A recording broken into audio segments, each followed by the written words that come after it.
I'll keep it straight. The Nevada desert don't just swallow men, it keeps what's buried. In '62, our sergeant vanished like he'd been rubbed off the map. They called it a transfer. But we found his hidden notebook, last page torn clean out. Whatever was written there, it wasn't meant to be read.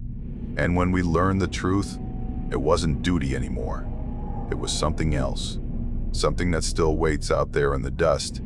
So before we continue, please make sure to like and subscribe to support the channel and comment down below where you're watching from. Thanks. 1962. Cold War years. Out beyond Las Vegas, where the mountains look like busted knuckles, the Nevada test site ate the map. Big stretches of desert fenced off with more wire than common sense. Yucca Flat, Frenchman Flat. Craters punched into the ground like God was flicking his cigarettes. Trucks ran day and night. Dust tasted like metal. The sun liked to sit on your shoulders and ride you hard. They put us in long rows of low buildings kept cooler by thick shade cloth and crossed fingers. We were young. We didn't know anything except how to run a range, how to pull guard, how to keep our mouths shut. We had a top with a voice like gravel and a butter bar who still smelled like the schoolhouse. We had Doc with steady hands and a laugh that kept getting thinner as the week stretched. We had Martinez with a grin big as the state line. O'Neill, who played cards like the devil, wrote the rules. And me, just another hard hat and uniform. Days were mostly the same. You wake before dawn. You run your mouth with the boys. You eat eggs that taste like sand. You check your deer. You check your film badge. You make sure the trucks start. You sit in the shade and lie about women and baseball and how you're going to get out and do something that doesn't make your bones buzz. At night, you write letters home and say nothing. We all said nothing. The letters were little funerals for words we couldn't use. We weren't on the big shots, not always. Sometimes we watched other units run their drills, and we knew when the earth would jump because you could feel it in your teeth. We had radios that hissed like snakes and officers who told us the right story and put the rest in the burn bin. We were told we were guarding America. That was enough until it wasn't. The first thing you learn out there is to stare at the horizon. It changes slow. Little heat ghosts climb off the ground. Rattlesnakes move like spilled rope. And sometimes when the light is wrong, there's a ripple you can't chalk up to weather or eyes too dry. We said it was just the air. We said it like a prayer. Sergeant Hale was our spine. He'd been in longer than the rest of us. Calm, never wasted a step. He didn't shout unless it mattered. Hale had a way of reading the radio with his head tilted like he could hear something behind the words. He wrote in a little black notebook every night, quiet, doodled maps of nothing. We made jokes that he was writing a romance. He'd roll his eyes. "I write so I don't forget," he'd say. Out here, everything wants to get lost. Most of it was dull work that turned sharp only in the rear view. Guard posts, perimeter walks, checking fences, watching the night crawl over the flats and listening to the coyotes tune up. We were a wall with boots on. We were young and dumb and thought we were bulletproof because we hadn't seen the right bullet yet. That's the normal part. The easy part, the calm before the wind started talking. It begins with little wrong notes. You only hear them if you're listening. We weren't, not at first. Night convoys came in with their lights taped, no markings. More than usual. Engines idled low like they were trying not to wake the dead. We were told to look the other way, and we were good at that. Trucks cut across the flats where we weren't supposed to go. We'd see dust columns in places the map said were a whole lot of nope. Some nights the ground kicked underfoot and no one said test. No warning order. No hearing protection. Just a dull thump in your ribs and a taste like pennies. The radio picked up weird chatter. Not our crypto. Short bursts, numbers and dates. Sometimes a name that sounded like a town. Sometimes a woman's voice saying please. Sometimes a child laughing, but that's a memory messing with me maybe. Nights mess with everything. O'Neill said a shadow crossed his post at 2 in the morning and he near emptied his magazine into a fence post. Top chewed him a new one, then went quiet when he saw O'Neill's face. There's a look a man gets when he's not scared of dying. He's scared of being wrong. It makes the lips go tight. We found boot prints around a restricted bunker after midnight. Not ours. Wrong tread. Too narrow. They walked right up to the door and then away, only back to front, like the night had stuck them to a mirror. We laughed. We made it stupid. Men do that when they don't have a better tool. One morning, Doc's Geiger meter, the handheld one with the needle that jittered when it got unhappy, pegged high near a drainage ditch that shouldn't have seen any action. Doc smacked it and it settled, the needle jittering like a bug pinned wrong. He kept his mouth shut. Doc knew when to stand down. He also pulled his badge and looked at it too long. We all watched and said nothing. Rumors climbed through the unit like heat. A squad from another company got reassigned after a night run to a bunker with a red door. Men moved out before breakfast. No goodbyes. Someone said they got lucky. Someone said they got tagged to a long post. I thought about their bunks, empty, sheets still warm. That kind of empty hangs around. Hale wrote more. He'd lean on the end of his bunk, under the light, pencil skittering.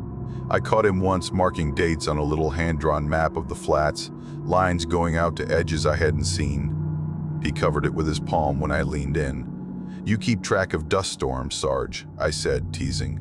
He looked up, serious. "Winds change," he said. "So do stories." Got to hold one of them still. Then came the night none of us slept. Trucks from nowhere in a long line, their weight making the gravel sing. A captain I'd never seen barked at our top like he owed him rent. Our butter bar stood there with a clipboard and eyes like wet glass. Men in odd suits walked by with cases I didn't know the names of. Suits that looked stiff, too stiff for any weather, with masks like gas masks except meaner. Doc called them moon men under his breath and then wouldn't laugh at his own joke. On the radio, a voice I didn't recognize said, "Hold all mail. Hold all leave. Seal your mouth." It wasn't those words exactly. It's just what they meant. After that, we acted like the world had shrunk to the fence line and the chow hall and the bunker with the red light that never changed. If you've never been in a place where questions are dangerous, it's like walking on glass and calling it sand. You take small steps and tell yourself the crunch is normal. Then Hale went away. It was morning. The mountains were still purple. The air had that clean light you get before the sun remembers it wants to kill you. We were gearing up for range checks when an MP stepped into the squad bay and said, casual, "Sergeant Hale's been transferred." No warning, no handshake. Just gone like someone erased a line on a roster. Top's jaw worked. "Since when?" he asked. "Since now," the MP said. Pack his stuff. Maybe transfers happen that way when you're guarding secrets. Maybe that's the only way they happen. We packed Hale's footlocker in silence. Socks rolled tight. Letters banded with cord. The bottom looked wrong. The woodlift panel didn't sit flush. O'Neill slid a finger under and popped it up just to be helpful. Inside was a little black notebook wrapped in an oil rag. He held it up and looked at me. I looked at Top. Top looked at the door. The MP was outside talking to someone. The squad bay hummed with heat. "Put that in," Top said. But he didn't say it like he meant it. We didn't put it in. We tucked it under O'Neill's shirt and finished the packing, and all the while the notebook burned a hole in the air between us. That night, after lights out, we cracked it open around a flashlight with a blanket thrown over for cover. The pages were neat, each line tight. Dates, times, the usual at first, guard rosters. Notes on a busted truck, complaints about chow, little drawings of the ridge line. Then it changed. Entries got short and sharp. Unmarked trucks at 2025, one line read, "No manifest, driver quiet." Another said, "Radio picked up woman's voice." Cut off. Another, "Bunker red light stays on all night." He drew little symbols next to some lines, a dot with a tail, a square with a slash. We didn't know what the hell they meant. In the back, a few pages were lists of numbers and names of towns. Most I'd heard of. A few sounded wrong, like the letters were arranged by someone who didn't speak the language. He underlined dates. He circled wind directions. He wrote, "Wind carried south, afternoon." Toward the last pages, his hand got rough. "Men moving at 0200, one said. "No footfalls. No sound but gravel." Then, "Dog won't go near drain at 6. We didn't have dogs, not in our unit. I wondered whose dog. The last page before the back cover was torn out. We stared at the stump of it. The ragged edge looked like a mouth that had something important to say, and someone had their hand over it. "Maybe he ripped it," Martinez said. "No," O'Neill said. "Hale didn't rip things. He was tidy." We passed the notebook around and I swear it felt warm. That was stupid. It was the flashlight, the blanket, the weather. We were young and jumpy and ready to see ghosts. But when I took the notebook in my hands, something tightened at the back of my neck. It felt like the air before blast, when your body knows before you do. Top called us into formation the next morning and read off new duties without looking at us. He didn't say Hale's name, we didn't either. Not in daylight. At night, we bent over that book again like it was a map out of hell. The ground jumped a few days later. Not a big shot we were told about. No siren, no heads up, just a shake like a giant turning over in his sleep. Sand fell from the rafters in the bay. The sky took on a strange color, like pale milk poured into water. The radio went dead for a long minute, and when it came back, there was a captain on it with a voice too calm. "All units, routine safety posture," he said. "Stay inside until cleared. No external comms, no outgoing mail, no leave or pass. Repeat, repeat, routine safety posture. Routine, my ass." They locked the gate with chain and a padlock we'd never seen. MPs thickened at the corners of our lives. Chow time got silent. Windows were kept shut, though the heat made us stupid. The mail sack came and went without stopping in our bay. The butter bar told us it was a temporary adjustment. If we had concerns, we could write them down and send them up. We all looked at the burn bin. Doc checked our film badges and told us they were within normal bounds. He said it in a light voice and didn't meet our eyes. The bass changed its breathing. The night got louder and the day folded up small.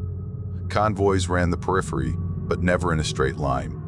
We heard a generator stop and stop again like it was laboring. On the far end of the flats, dust devils rose and held steady in one place, which any fool knows is not how wind behaves. Their columns leaned like men listening.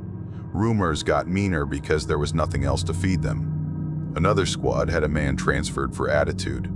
A corporal who'd been loud about needing a phone call sat on his cot later and stared at the wall like it had a movie for only him.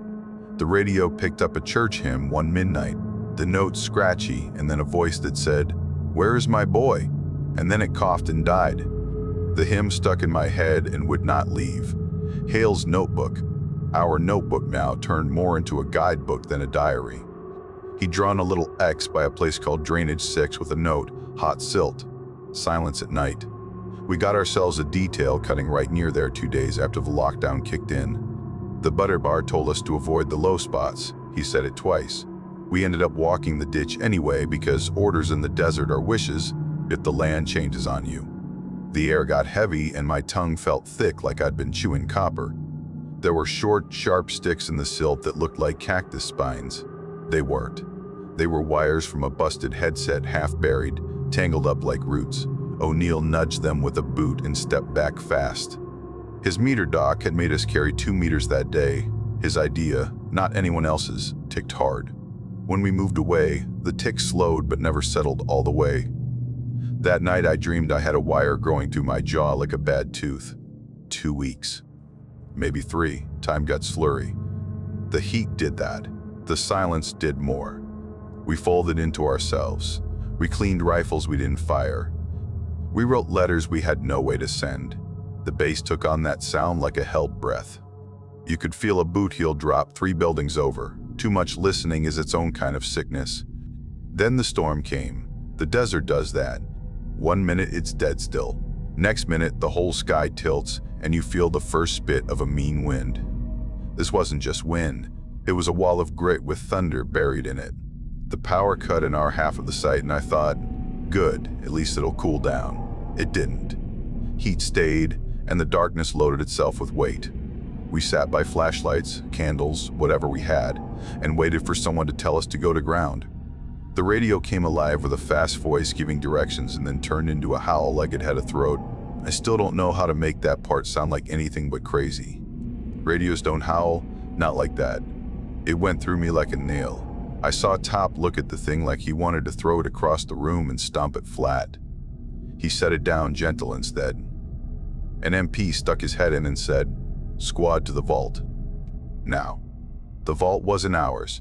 It was on a side of the site we didn't see from where we lived. That was on purpose. We followed him into the teeth of the wind, pulling bandanas up over our mouths, goggles down, hats tight. Sand stung any skin that wasn't hidden. It found your ears.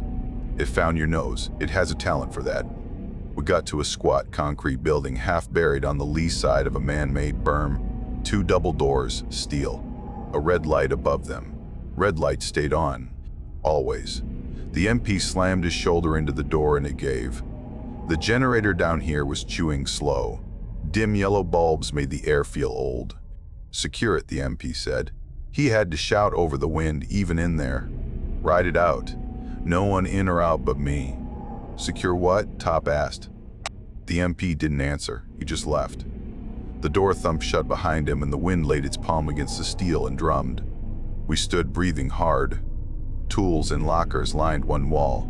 On the other side were rows of sealed crates stacked head high, all the way down the length of the room.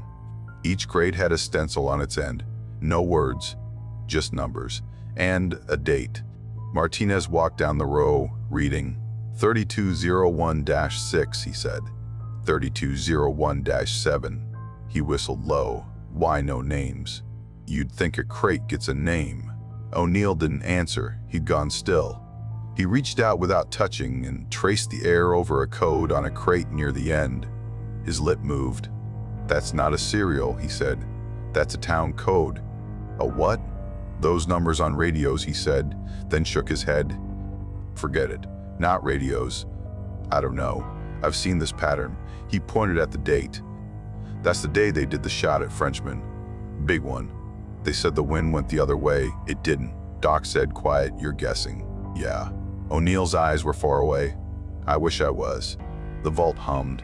The storm tore at the door in pulses. Dust pushed under the seal like it was alive and curious. Our flashlights threw long smears over the crates. I felt the hair on my arms trying to stand up, though the air was so wet with grit it should have smothered static. Top said, do the sweep, out of habit. He needed us moving. Standing still is the same as thinking too hard. We checked the corners. We checked the locks. We circled the rows. The crates went on, each one with numbers and a date. Some dates were from before my time, some newer. A few had little silver stickers like you see on machines. Those had a second date, a later one, a check-in, a return. I didn't like that at all. At the far end was an office with a glass window and a door with a keyhole. The glass had a crack through the center like a hairline fracture on a tooth. The door had been left unlocked. Inside was a desk, a chair, a filing cabinet, and a small safe tucked under like a footstool. We looked at Top. He looked at us. The storm groaned. He nodded. We pulled at the safe. It wasn't heavy. The key was in it. Some days the world leaves you an open palm and you shake it without thinking. We turned the key. The safe gave. Inside were folders with dates and codes that matched the crates. Inside those were papers, lists, inventory stamps. The word remains showed up too often. Items, personal, testing. I read without really needing to. I already knew. I think we all did. Some pages had photographs clipped to the corner. Faces blurred not by the camera but because whoever had done the filing had done the faces until the paper wore thin. On the bottom lay a page torn at the top just the way Hale's notebook's last page had been torn at the bottom. Like 2 halves of a ripped dollar bill. I picked it up. My hands shook. O'Neill said my name. I didn't hear him. The writing was Hale's scratch. He'd crammed the page full. No room for error. He wrote about the tests. He wrote about where the winds went. He wrote about buses of civilians parked at the edge of the flats and told to watch for science. He wrote about the day a group of soldiers were told to walk toward a cloud until someone shouted stop. He wrote about film badges that came back without any numbers at all because the needle went off the card. He wrote about a truck that carried archive and smelled like a dentist's office. The last lines were crooked, done fast. They tell us we are guards, he wrote. We are not guards. We are the wall hiding the dead. Below that, in a hurry, they will erase the towns. They will change the maps. They will pack it in crates and forget. There was a blank where a signature would be, and a gray thumbprint right next to it. Top took a long breath like he was trying to pull the whole room into his chest and make it smaller so it hurt less. Put that away, he said. Now. We slid the page into the notebook, and it fit like it had been waiting to come home. Here's where the story tilts. I'll tell it the way it felt, not the way it should make sense. Storms take the power and give it to other things. That's what it seemed like. We'd been in that vault maybe an hour, maybe 3. Time didn't work right. The wind outside went from a steady hand to a fist, then to a hum, then quiet like it was listening at the keyhole. The generator coughed and then held on. The lights flickered and steadied. Our meters, Doc had one on his belt and another on a crate because he said we might as well know if we were being cooked, did a little dance, and then quit. Not down to 0, not up high. Just quit, the needle stuck in a not right place. Why would they do that? Meters don't quit halfway. They live or they die. This one went into a third thing. The radio, our battered little friend with the chipped paint, spat static. Then a voice like it was coming from the bottom of a dry well. Not words. Not at first, just breath. Then it trod on a word, and the word was a name none of us wanted to hear. Daniel, it said. That was Martinez's first name, which not even his mother used anymore. He froze so hard I thought he would crack. Doc took a step closer to him like one man can keep another from falling through the floor. The voice went on. It sounded like a woman and like a man and like someone reading a word by touching it. It tried out names until it found ones that fit. It said O'Neill's name the Irish way, longer on the vowels, like someone had taught it the old song. It said Top's first name, which I did not even know until that second, and Top flinched, and I learned it the hard way. We backed toward the office because men like doors that lock, even when it's stupid. The door had a little push button. I pressed it. It clicked and held. It felt like hiding under a table when the roof goes. Through the glass, the rows of crates stood like men on parade. Above them, the air shifted, a bit of smoke, only there was no smoke to burn. Dust had found its way in and made a soft ribbon of itself that curled and tugged, pulled by something that wasn't wind. It climbed toward the office window and then stopped like it hit glass and forgot what glass was. "Radio's on," Doc said, as if any of us needed the reminder. He reached over and turned the knob all the way off. The voice didn't stop. It came from the room, from the crates, from the numbers. I know how that sounds. I hated saying it then, and I hate it now. But the voice didn't care where we pointed our anger. "Where is my boy?" it said. That hymn again, under the words, like someone singing from a church where the windows had been painted over. "Cut that out," Top said to an empty corner, his voice a low barbell in his throat. The office had a small window on the far wall that looked, you guessed it, at the dirt. We were underground and the glass showed nothing but a pressed dark that seemed patient and heavy. I went to it anyway because I like to check the obvious. As I leaned in, a shadow fell across the glass and paused, like someone standing on the other side of a fish tank, looking in. But we were under a berm. No one could stand there, not unless they were standing in the earth. I stepped back fast. My knee hit the desk, papers slid. The page from Hale's notebook that we had tucked inside the notebook and then tucked in my jacket had heat in it. I could feel it through the cloth. It pulsed in time with the lights, or my heart, or something else not tied to me at all. O'Neill was reading one of the inventory sheets, like he had to see how bad it got. "These are from towns outside the fence," he said. "It lists them as control groups. There's names of streets here, stores, the name of a school." His mouth tightened. "There's a column for sentiment, and another for compliance. What the hell?" "We should go," Doc said, not scared, just done. A man can be done the way a rifle goes empty. We went. We didn't tell the crates. We didn't tell the page. We didn't tell the shadow outside the window. The door fought the wind when we pulled it open, and the storm leaned in like a big dumb friend who didn't know its own strength.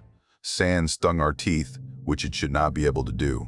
We pushed into it and around the berm and ran low and crooked the way you do when air is trying to throw you. Back in the bay, the power was still spotty. The radio worked well enough to say our unit had secured the vault, Roger, and then it went dumb again. The storm played itself out by dawn, and the day came up sickly. I thought a storm that fierce would wash the sky clean. It didn't. It left a smear that made the mountains look farther away. Bad signs all around. We tried to talk it down. O'Neill said radios do weird things around wire. Doc said he'd been up 3 nights in a row and could have been asleep on his feet with his eyes open. Martinez said his mama used to hear his name on the wind, and I told him, not now, man.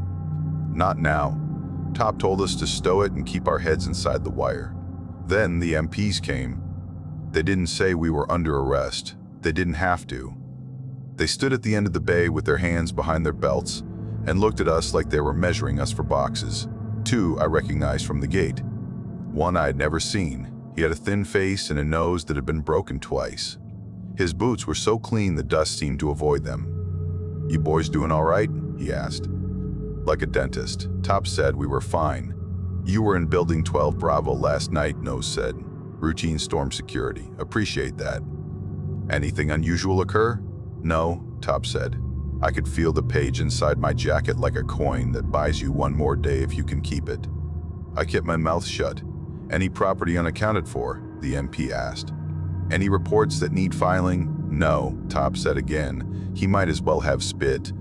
"There's courage, and then there's the thing that feels like swallowing glass to save the boys behind you." Top did that, and the taste stuck around. The MP nodded like he'd been taking our measure and had written a few numbers down. He went. The others didn't. They made themselves into shadows at the corners of our place. They learned our pacing. I went to the latrine once, and one of them followed me and leaned on the wall outside and tapped his boot heel to a slow tune. It was meant to be gentle. It felt like a dog waiting outside a rabbit hole. Lockdown stayed. The mail stayed gone. Sleep left and did not call. We went about our days like we were actors in a play we hadn't read. The radio sometimes helped and sometimes coughed old songs. None of us remembered learning. A medic from another unit came by with a clipboard and did a wellness check. He didn't look at our faces. He looked at our badges. He wrote numbers down. When he left, Doc followed him with his eyes like a cat thinking about a bird it knows it can't catch. O'Neill took to copying the numbers from the crates into a little pad of his own, by memory when he had to. He wrote down dates and lined them up with entries from local papers he remembered reading in the canteen. Teach, we called him now, because he'd gone quiet and his lips moved when he matched numbers to headlines none of us saw printed anymore. He came up with a list of towns on the edges of the site. Some I knew, others I swear were new. He found one he said was marked on an old map back in the day. A store with a funny name, he said. You could get pie there. He stared at the wall. You could get pie there. Martinez started crossing himself before sleep. He wasn't much for church. He did it like he was scratching an itch. Doc got spare with his words. He took his meter apart and put it back together, then did it again, then again. Like if he did it enough, he put us back together by accident. I wrote Hill's words over on a blank page and caught myself pressing too hard, the pencil tip breaking. We are the wall hiding the dead. The line wouldn't sit. It had a shape like a wire fence set inside the head. You push and it springs back at you. There's give and then the cut. Top called me outside the bay one night after lights out. The stars were washed out by the hangover the storm had left in the air. He leaned on the rail and lit a cigarette and then let it die in his mouth without dragging. He looked at me the way a man looks at a place he used to work and isn't sure if he loved or hated. You got it? He asked. I nodded. Keep it on you, he said. Not in the bunk, not under the pillow. On you. You believe it? I asked. The words felt strange leaving my tongue. Believe. It isn't the right verb for a thing you can smell and touch. He didn't answer. Maybe he didn't hear me. Maybe he decided any answer was the wrong one. He flicked the dead cigarette into the dust and ground it with his heel. They can transfer me, he said. They can transfer all of us. They can make it so your mother gets a letter without a return address. But they don't get to walk off with the only goddamn bit of truth that hasn't been bleached to bone. He went inside. I stood there and listened to the night creak. The next morning at roll call, 2 names were gone. The butter bar read the roster too quickly and didn't look up. We stood at attention and stared straight ahead because if we'd looked at each other, we would have run. Reassigned, he said, like ordering more towels. We went through the motions until the motion felt like a drug. If you keep a man moving, you can make him miss the exit door. That was the plan. It always is. When the wind settled for good, a calm set in that wasn't calm. Like the quiet after a fight when you can still hear every plate rattling in the cupboard. The MPs lightened visible pressure and increased the other kind. A clipboard here. A casual question there. An officer at Chow who wanted to know how the coffee tasted. I drank mine black and tried not to say it tasted like burned rope. I made a choice. Not a hero choice. Just the kind you make when the walls are closing and your lungs are short. I wasn't going to die with this page on a shelf no one would see. I was going to get a copy of it past the fence, send it to a paper, a church, a hungry lawyer, anybody with teeth and a microphone. I knew it was dumb. I knew it was suicide if it went wrong. I also knew that if I died and it went wrong, I'd die the same as if I did nothing. So I picked a flavor. I told nobody. That's the worst part. Secrets require solitude, and solitude breeds ghosts. I acted normal. I laughed when I should. I cleaned my rifle twice. I made a show of arguing with O'Neill about box scores he made up because we didn't have a paper. I kept the page tucked under my undershirt where it flattened like another rib. Night fell sleepy and treacherous. The base lights gave off that weak cone like a halo on a sinner who knows how to bow his head. I walked the perimeter like I had business. I did, in a way. I cut toward the vault because copying the page up in the bay felt like daring God to stop me. Down there, I figured I could find a quiet and a typewriter. Maybe there'd be a duplicator. Maybe I could make 3 copies and bury 2 in coffee cans under the fence posts. Old man plans in a young man's skull. I got to the berm with my shoulders up around my ears. The vault door was closed. The red light was on. It was always on. The door had a new chain and a padlock. I stood there tasting my teeth. Then I heard it. Trucks. Not one. A line of them. Not loud like normal trucks. Quiet, heavy. They rounded the far side of the berm with their lights murdered. They rolled to the vault, and men in suits jumped out, the stiff kind with masks like bugs. They moved smooth and fast. They unlocked the chain like it had been on for show.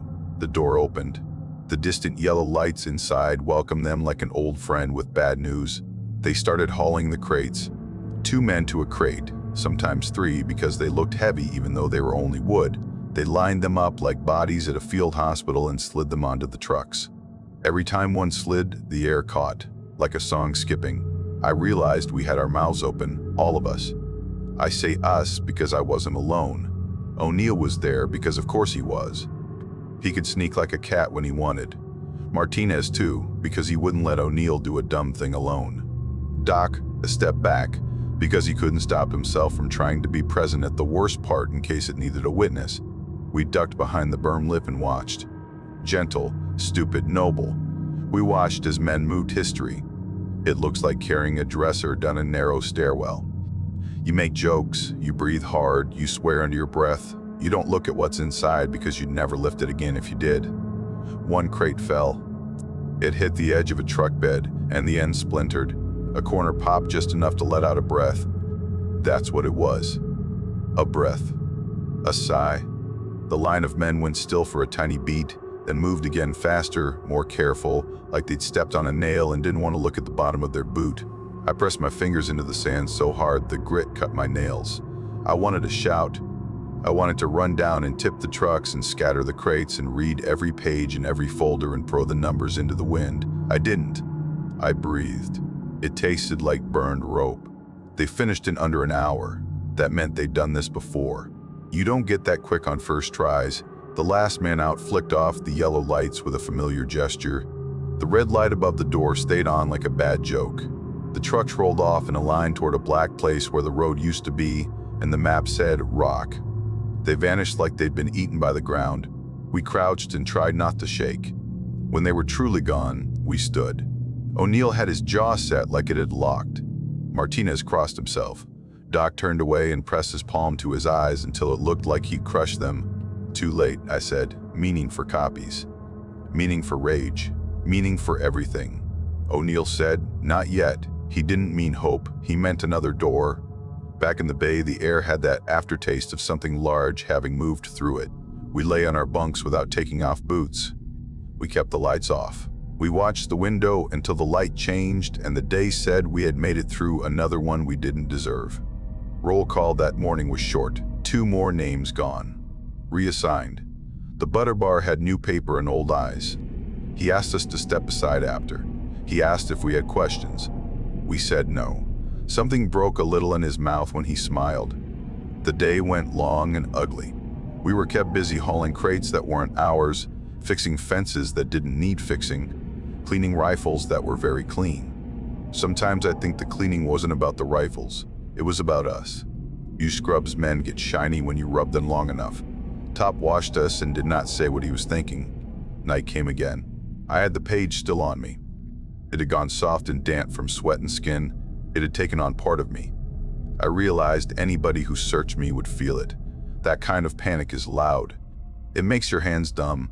I went to the latrine like I had business and stood in the stall with the door latched and took the page out and looked at it like a lover with a ticket. How dumb to die for a piece of paper, I thought. How dumb to live with empty hands instead.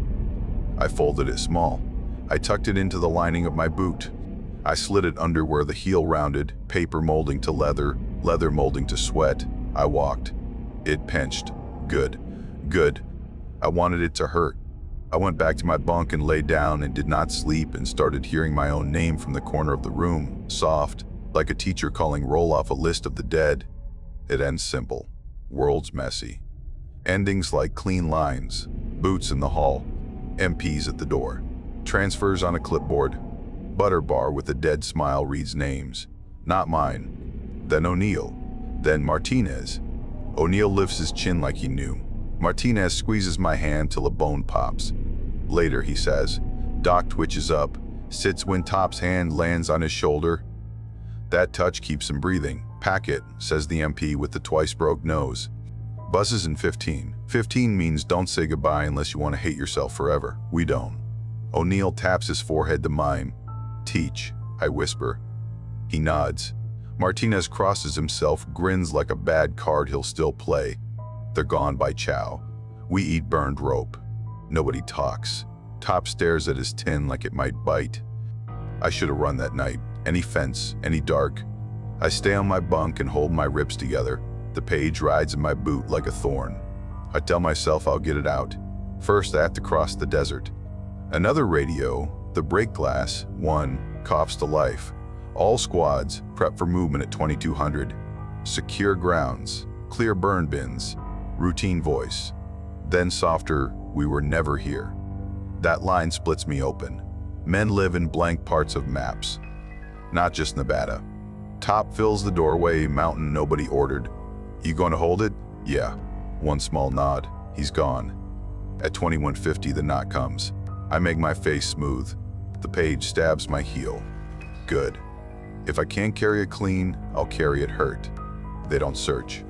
They don't need to. Walls work best once you swallow them. They truck us to a thin patch of night, papers into a steel barrel. Fire eats lies and goodbyes. The clerk counts pages like numbers can bless it. I want to tell him not to screw the math. Men love math when truth slips. Turn in spare gear. We move slow because it's not gear anymore. I take boots off last. Slide the page into my waistband. Back turned. Boots back on. Stand taller than God built me. Back to the bay. Sleep, they say. We don't. Dawn limps in. Roster shorter. Doc's name. He steps forward, then wobbles back till Top spins him like a dance and shoves him toward the truck. That second loops in my head, perfect and mean. My name still isn't called. No relief. Just issuance. Another reason to shut up, handed like a canteen. Buses go. Dust lifts, sits back down. I go to the fence, press a hand to wire. It hums, not current. Memory. I know how that sounds. Later they move me, far, but not out. Paper says I'm good with locked doors and radios that only say yes. Years pile up in chow lines and paydays. Sometimes my bones feel an old test. I meet a woman, marry her, buy a truck, go quiet. Some nights I hear my name in an empty room. I keep the page. Don't look for a long time. Then a man on a bus tells me about a town I can't find on any map. A diner with pie. A choir that raised his hair. Government men came, talked science. Bright day, storm after. His mother kept coughing. The map in his wallet has a blank where his street should be. Long time ago, he says. Sometimes I think I dreamed it. I nod. Thumb my boot without thinking. In the garage, I sit on a paint bucket and pull the page out. Tea brown now. Creases soft, words still sharp. "We are not guards," Hale wrote. "We are the wall hiding the dead." I add a line in the margin. "We can be a door if we choose." I don't run to a paper. Don't hand it to a lawyer. I teach my kids to listen when the wind changes. I move the page like a relic with no saint attached. Years later, I mail a copy to a pastor from a state flat as a pool table. He never writes back. Fine.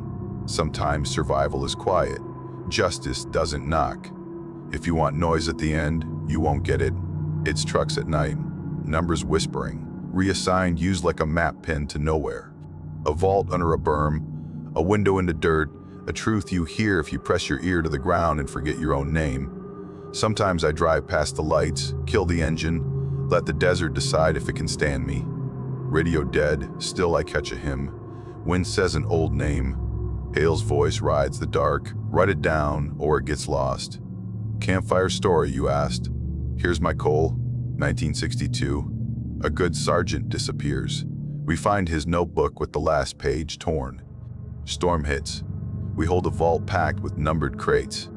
We learn the tests weren't tests, they were covers. We watch trucks carry history like furniture. We watch the roster thin. We learn what transfer really means. I still feel the page in my boot when I'm barefoot. Good. Pain keeps me honest. There are walls. There are doors. Some days you are both. Stand quiet on the right night and you'll hear it. Not movie ghosts. Just breathing. People waiting to be called. I don't say their names. Not now. We weren't the good or the bad. We were the men in between while maps changed and numbers learned to lie. We were the wall they used. We can be the door if we choose. Sometimes the radio says my name. Then a click, like a pencil breaking, and the line dies. In the corner of Hale's page, tiny and pressed hard, "Don't forget the towns. Don't let them fold." I haven't. A few still glow like coals. Warm if you're cold. Burn if you're proud. The rest ride trucks under a red light that never changes. They'll wait longer than me, longer than this story. That's all I can say. The rest belongs to the dead, and I've been wall enough for one life. So that's the end of our video. If you made it this far, make sure to hit like and subscribe. It really helps the channel and it's free. And if you want more terrifying encounters like this one, check out the other videos on screen right now. Thanks for watching and stay safe out there. See you soon.